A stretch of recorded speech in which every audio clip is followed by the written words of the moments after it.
చూడండి, అది మన సముద్రం అడుగు అంటే దారి మట్టం. అక్కడి నుంచి నడుస్తూ నడుస్తూ యథావిధిగా నీళ్లు తగ్గిన కొద్దీ చూడండి, మీరు ఇక్కడ చూడండి, గమనించండి. దాదాపు ఇదంతా దరి తేలి ఉంది.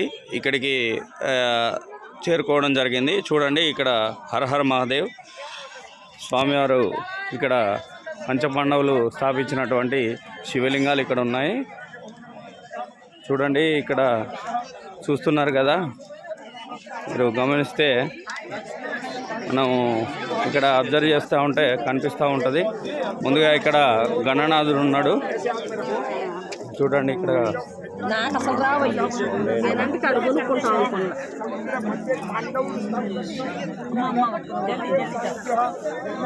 గణనాథుడు ఉన్నాడు.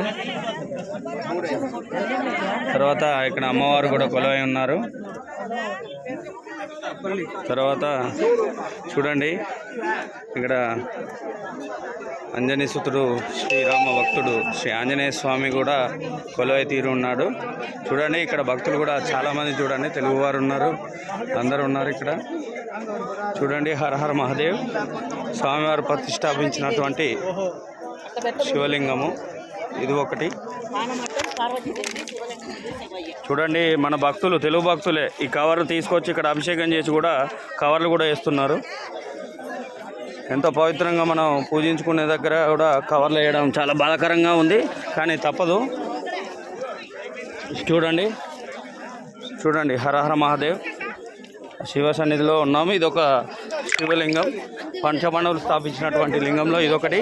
చూడండి, భక్తులు కూడా ఇక్కడ కూడా ఉన్నారు. మరొక లింగం దగ్గరికి వెళ్తున్నాము. ఇక్కడ కూడా చూడండి, ఇక్కడ కూడా కవర్లు పడేశారు. చూడండి, ఇక్కడ హరహర మహాదేవ్, ఇక్కడ కూడా కవర్స్ ఉన్నాయి. చూడండి, మరి ఒక శివలింగం ఇక్కడ ఒకటి. చూడండి, ఇక్కడ కూడా ఉంది. తర్వాత చూడండి, చాలామంది ఇక్కడికి వచ్చింది. దరి కూడా చాలా తేలికగా కనిపిస్తుంది. చూడండి, ఇక్కడ కూడా ఉంది. చూడండి, ఇక్కడ హరహర మహాదేవ్ స్వామివారు ప్రతిష్టాపించిన మూడవ లింగం ఇది, పంచపాండవులకు సంబంధించినది. తర్వాత మనం గమనించినట్టయితే ఇది ఒక పంచపాండవులకు స్థాపించినటువంటి శివలింగము. చూడండి, ఇక్కడ ఒక పూజారి కూడా ఉన్నారు. ఆయన పూజలు చేస్తూ ఉంటారు. వచ్చిన వాళ్ళకి అర్చన సౌభాగ్యాన్ని కూడా ప్రశంసిస్తూ ఉంటారు. చూడండి, ఇక్కడ ఉన్నారు, దాదాపు చాలామంది ఉన్నారు. శివ పూజ జరుగుతుంది.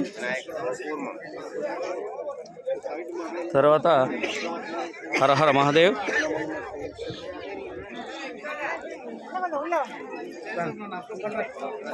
చూడండి, ఇంకొక మనం దర్శించుకోవాల్సినటువంటిది ఇంకొక శివలింగం. చూడండి, ఇక్కడ చాలా క్రౌడ్గా ఉంది. మొదటి లింగంగా స్వామివారు ఉన్నారు ఇక్కడ. చూడండి, అక్కడ చేస్తున్నారు, పూజ చేస్తున్నారు.